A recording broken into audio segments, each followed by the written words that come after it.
నమస్తే రమగారు. రమగారు, మీరు అబ్జర్వ్ చేశారా? చందమామ కథ చెప్పి చాలా రోజులు అవుతుందండి. రకరకాల సిరీస్లు పెట్టినా కూడా మనం చందమామ కథలు కూడా చెప్తూ ఉందాం అప్పుడప్పుడు. తప్పకుండా అండి.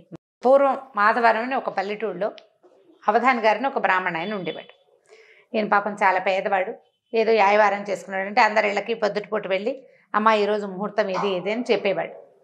చెప్తే వాళ్ళు ఏదో ఇస్తే కూరో కరివేపాకో బియ్యమో వడ్లో పప్పో బియ్యమో తెచ్చుకుని పోషించుకునేవాళ్ళు. ఈయనకి లోటు లేకుండా 3 మగపిల్లలు 3 ఆడపిల్లలు 6 సంతానం. సంతానానికి లోటు ఉండేది కాదు. పైగా అప్పుడు సంతానాన్ని ఆపే రోజులు కూడా కావు, అవి తెలీదు.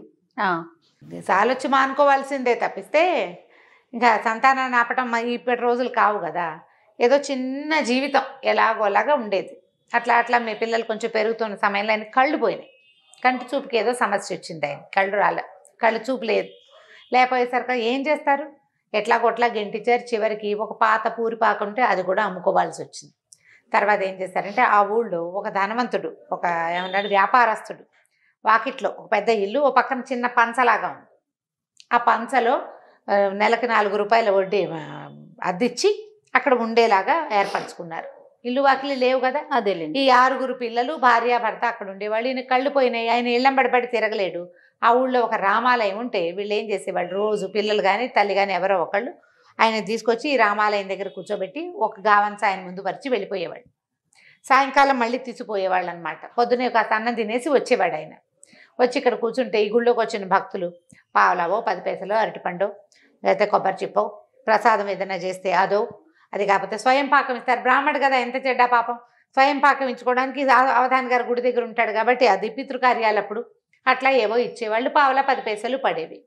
దేవాలయంలో దండం పెట్టుకుని సాయంకాలం అయ్యేసరికల్లా పిల్లలో తల్లో ఎవరో ఒకళ్ళు వచ్చి ఈయన పడిన వస్తువులు మూట కట్టుకుని ఆయన చేత్తబుచ్చు తీసుకుపోయేవాళ్ళు. రోజు ఇట్లా కూర్చునేవాడు. ప్రతిరోజు దేవుడికి దండం పెట్టుకునేవాడు. ఏమిటి నా పరిస్థితి, కనీసం పిల్లలైనా ఎక్కి రావాలి కదా, ఆడపిల్లల పెళ్ళిళ్ళు ఎట్లా చేస్తాయి ఈ జీవితంతో దిగులు పడేవాడు. పెద్ద పిల్లల్లో 2 మగపిల్లలు కొంచెం పెద్దవాళ్ళు అయ్యారు. వాళ్ళు కూడా ఓ పావలా తెచ్చేవాళ్ళు ఏదో చిన్న పని చేసి. ఇంతమంది ఉన్నారు, 6-8 పొట్టలు నిండద్దు, ఇవి నిండాలి, పై సరుకులు కావాలి, మరి ఇంటి అద్దె ఇవ్వాలి, కష్టం కదా పాప. మరి అట్లాగే గెంటుతూ ఉండేవాళ్ళు. ఒకనాడు ఏమైంది, ఎవరు తనని తీసుకెళ్ళడానికి ఇంటి నుంచి చాలా లేట్ అయిపోయింది. ఆయన సాయంకాలం అయ్యేసరికి తీసుకెళ్ళిపోయేవాళ్ళు. చీకటి పడితే నడవలేడు కదా. అయితే ఎవరు రాపోయేసరికి నేను చూస్తూ ఉండగా ఏమైంది, ఆయన భార్య ఏడ్చుకుంటూ పరిగెత్తుకుంటూ వచ్చింది. ఏమిటి అంటే ఆవిడ ఏమందంటే, ఏమంటే ఏం చేయాలి, ఆయన డబ్బులు ఈ నెల మనం రెంట్ ఇవ్వలేకపోయాము, 2 నెలలు అయిపోయింది, ఈ కిందటి నెల ఇవ్వలేదు, ఈ నెల కూడా ఇవ్వలేదు, వాళ్ళేమో సామాన్లు అన్నీ బయట పారేశారు, అన్నీ బయటపడిపోయినాయి, ఇంక ఇప్పుడు ఏం చేస్తాము, మన పరిస్థితి ఇట్లా అయిపోయింది అని చూస్తే గావంచాలో 2 రూపాయలు 2 కాన్లు ఇవి ఉన్నాయి, 2 అరటిపళ్ళు, అంతకంటే ఏం లేవు. ఇవాళ భక్తులు కూడా లేరు. భార్య భర్త ఇద్దరు ఏడుచుకుంటూ దేవుడి దగ్గర దండం పెట్టుకుని మెల్లిగా ఇంటికి నడిచి వెళ్ళారు. సామాన్లు లేవు, ఆ పంచలో నుంచి బయట పారేస్తారు వాళ్ళ సామాన్లు. వీళ్ళకి అన్నం వండుకునే దిక్కు కూడా లేదు.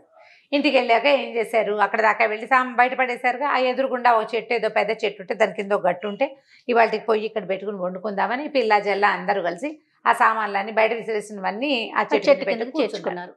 ఇంతలో ఏమైంది, చీకటి పడే వేళకి సాయంకాలానికి తొందరగా తీసుకెళ్ళిపోతారు. రాత్రికి వచ్చే భక్తులు ఉంటారు కదా. ఈ సాయంకాలము ఇక్కడ హడావిడంతా చేసినటువంటి ఆ వ్యాపారస్తుడు, ఆ శెట్టి గారు ఎవరింట్లో అయితే వీళ్ళు అద్దెకున్నారో ఆయన గుళ్ళోకి వెళ్ళాడు.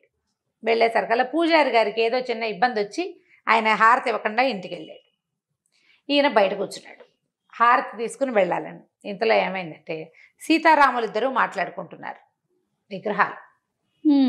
సీతాదేవి, ఏమిటండి పాపం ఇతను చూడండి ఇట్లా ఉన్నాడు, వాళ్ళని చూస్తే బాధేస్తుంది, అవధాని రోజు వచ్చి కూర్చుంటాడు, పాపం భార్య కూడా ఏడుస్తుంది, ఆ పిల్లలతో ఏమైపోతాడు పిచ్చి బ్రాహ్మడు, పాపం గుడ్డివాడు కూడాను, కాస్త కరుణించవచ్చు కదా అన్నది. అనేసరికల్లా రాముల వారు అన్నట్టు, కరుణించకపోవడానికి ఏమిటి, ఏదో రకంగా అన్నం ఏర్పాటు చేస్తున్నాము, అతనికి కర్మశేషం, కర్మని అనుభవించవలసిందే అంటే ఆవిడేమంటే కర్మలన్నీ తర్వాత చేయొచ్చు, తర్వాత కాలంలో అనుభవిస్తాడులేండి, కనీసం కాస్త డబ్బైనా ఏర్పరచండి అని ఈవిడ పోట్లాడింది అనమాట. ఇంతకంటే కర్మానుభవం ఇంకేం చేయించాలి, పెద్ద సొంత ఇంట్లో నుంచి పంచలోకి చేర్చాం, పంచలో నుంచి రోడ్డు మీదకి చేర్చాం, అయిపోయింది ఇంకా కర్మశేషం, మీరెవరు చెప్తారో నాకు తెలీదు, ఇతనికి ఏదైనా ధనం వచ్చే ఏర్పాటు చేయండి అంతే అని చెప్పింది అనమాట సీతాదేవి.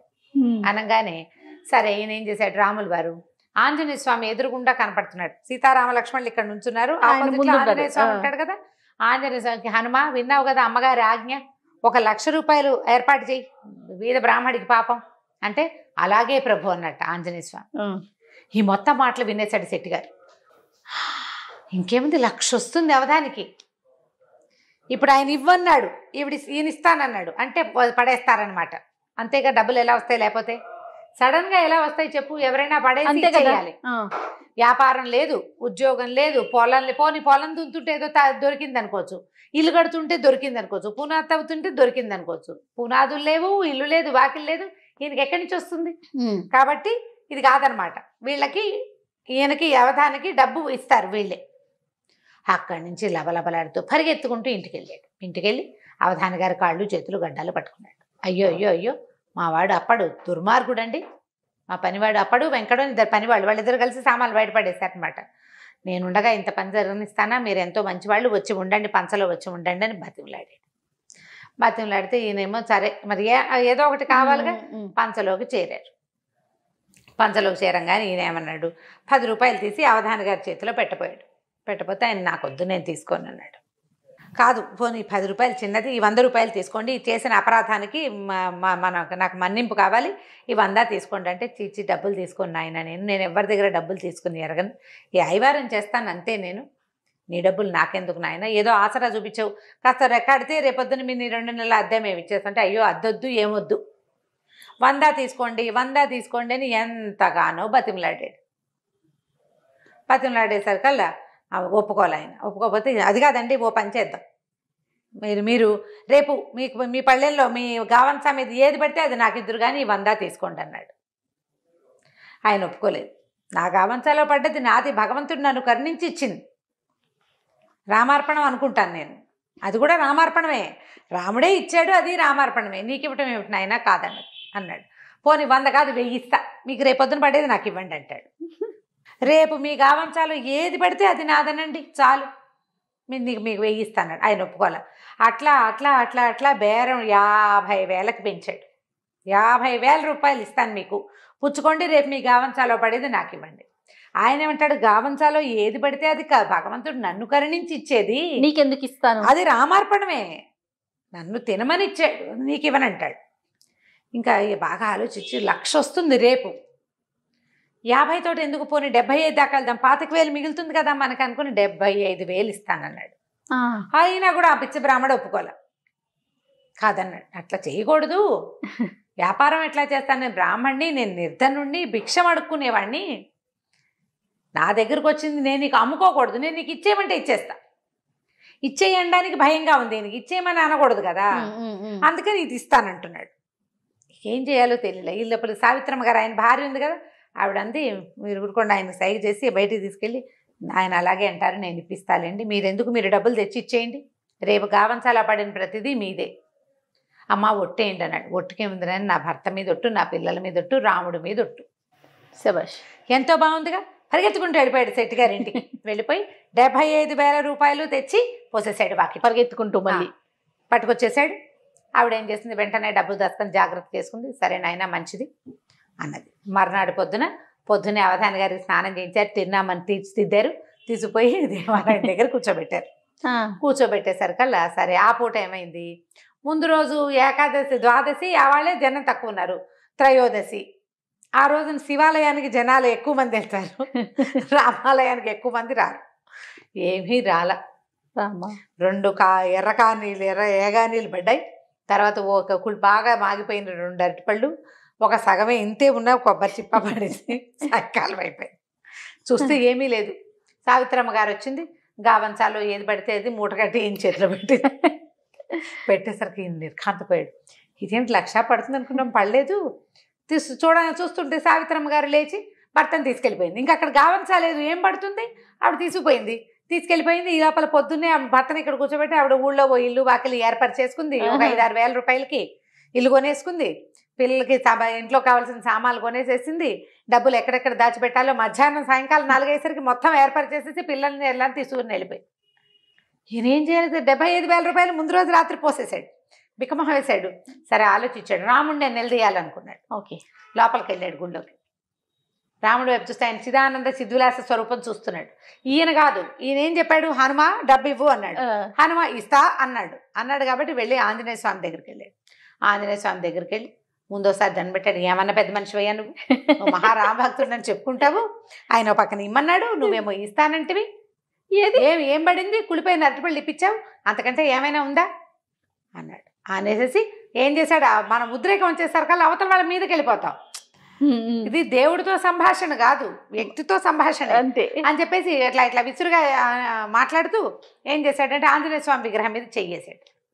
చెయ్యేసిన మరుక్షణం ఆంజనేయ స్వామి వెనకాల ఇట్లా తోక ఇట్లా రింగులాగా చుట్టుకుని ఉంటుందా, ఆ తోక ఇటు కదిలి ఈయన చెయ్యి చుట్టేసింది, పట్టేసుకుంది తోక.